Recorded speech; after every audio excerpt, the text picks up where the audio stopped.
Former presidential candidate Peter Obi was present at a political event in Benin City, Edo State, where gunshots were reported during a gathering involving members of the Obidient Movement. The incident occurred amidst the formal declaration of a political figure's defection to the African Democratic Congress. Reports indicate that shots were fired around the vicinity as the convoy moved from the party secretariat to the residence of a former National Party chairman. Now, some vehicles were said to have been damaged in the process. Mr. Obi and other political leaders at the event were not harmed. Authorities have yet to release a comprehensive statement detailing the circumstances surrounding the incident. The development has drawn attention to concerns about political security and the broader climate ahead of the 2027 general elections. Tonight, we examine what is known so far and consider the potential political implication. Well, joining me to discuss this is Shadrack Udugbai, is a chieftain within the ADC. Thank you for joining this evening. It's great to have you. Thank you very much. The pleasure is mine. And good evening, my fellow Nigerians. All right, Shadrack, let's get straight to it. I mean, you are at the scene of the attack today. Part of those, of course, that were at that political meeting is former presidential candidate Peter Obi, amongst other key political figures. What did you witness? What did you see?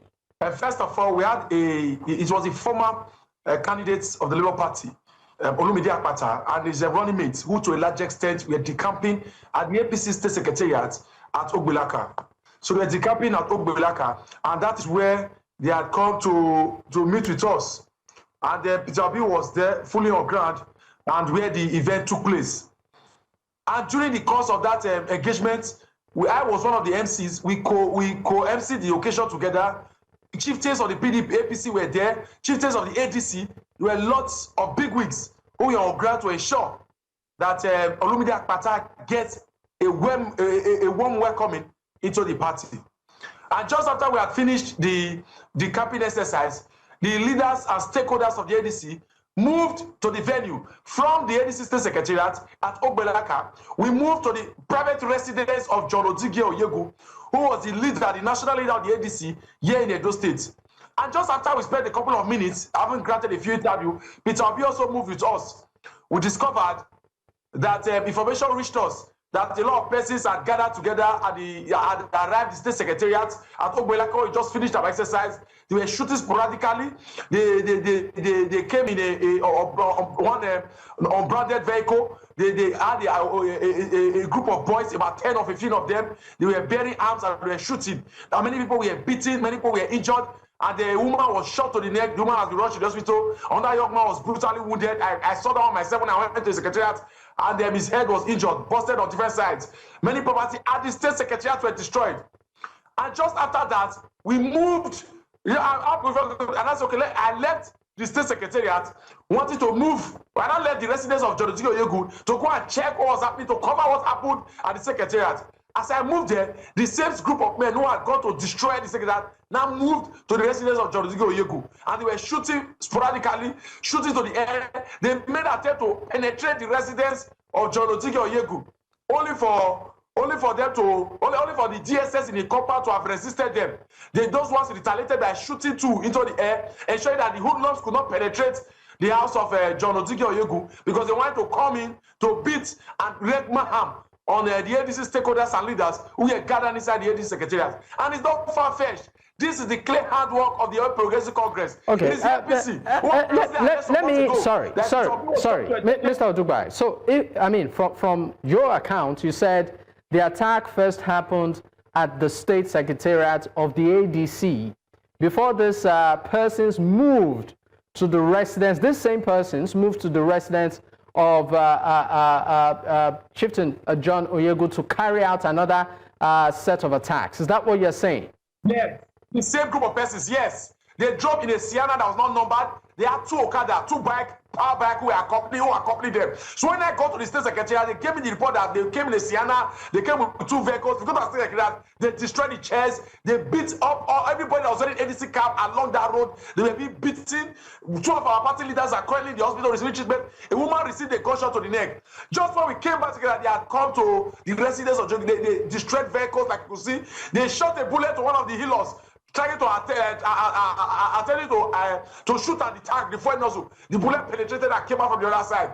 So this is the expression of violence that the Edo State APC had produced many months ago. Right from the people who spoke extensively about it, down to the state chairman of the ADC, Shadrack Udugbai, who said he's willing and ready to cut his neck to ensure that Bola Tinubu gets 2.5 votes. And the neck is not enough, he's going to add his hand. All the miscreants, all the no-talks who are purveyors of violence in Edo State are identified strongly with the government of Monday Okpebholo.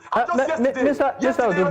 Udugbai, sorry, just for clarity too, and for Nigerians that are watching, you said you keep making reference to the All Progressives Congress as being responsible for this attack. Can you actually substantiate it? What proof do you have? Did you get my question? Okay. Okay, let me explain to you very clearly. Did you get my question? Did you get my question? It was just yesterday. Okay. Before now, when they had a summit, the APC had their retreat. Yes, when they had their retreat, when the ADC had their retreat in Udomi, it was just the next day, they attempted action on that state secretariat. They attacked the office. They tried to set the office on fire. And Shadrack Udugbai, who is the current state chairman of APC, came out to say ADC does not exist in the state, that there's no opposition, that if the opposition will know, made some delegation statement, say all of us in ADC were all gays, that Peter Obi is a gay, Atiku is a gay, Obaski is gay, made those delegation statements, and it was not reprimanded. After that, yesterday here, when Monday Okpebholo was commissioning the 54 tractors that was not needed, in Edo State, he made the accusation that he has gotten information that ADC is the party that is sponsoring cultism in Edo State. And even though he is small, he's going to ensure that these bulldozers he's buying, they are not small. They're going to pull down the houses of all those cultism that are in the ADC. So the man to the largest state has positioned himself to weaponize the instrumentalities of states to ensure that he comes out with baseless and lofty allegations to say that, oh, ADC is coming. When we all know that they are the one propounding this theory of violence.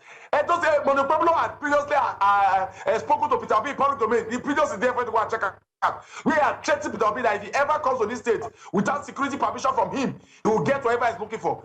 He threatened the life of Mr. Peter Obi. He has carried out the threat. So what other proof do you need? When Monday Okpebholo says that nobody, Peter Obi cannot, and even when the commission is on 2 occasions is questioning about it, that I was going to deal with Peter Obi. Mr. Udugbai, because we are really trying to please hold on. Because we are really trying to manage time.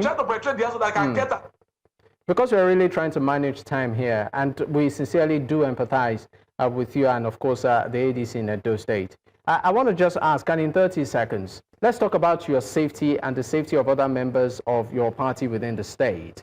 Are you safe? Do you feel secure? What do you need right now? It is hard for you to get members of the ADC who will be willing and ready to come out in public domain to speak against the inadequacies and cluelessness of this Monday Okpebholo-led administration, because they are known to have made empty threats to persons who are livered, who to a large extent are not willing to pay the price for democracy. But for someone like me, I've made up my mind that wherever there is governance, opposition must exist. And there's nothing they will do, whether they like it or not, that will intimidate us into submission. They're not going to bully our spirit. We have seen tyranny in different phases. People stood against the person of Sani Abacha when it was a military regime. If they could not quell the voice of Nigeria, the heartbeat of Edo State was not truncated. Then why now, when we're having a mere democratic governance and a governor who to the largest extent does not know the meaning of GFRO, standing to say GSF, GSF, GSF, is this such a matter of schedule? All right, Shadrack. And when we're ready for them, we'll vote them. All right, Shadrack, I know you have a lot to say, but this, of course, is the bit time will permit. Thank you so much for your time, and please stay safe.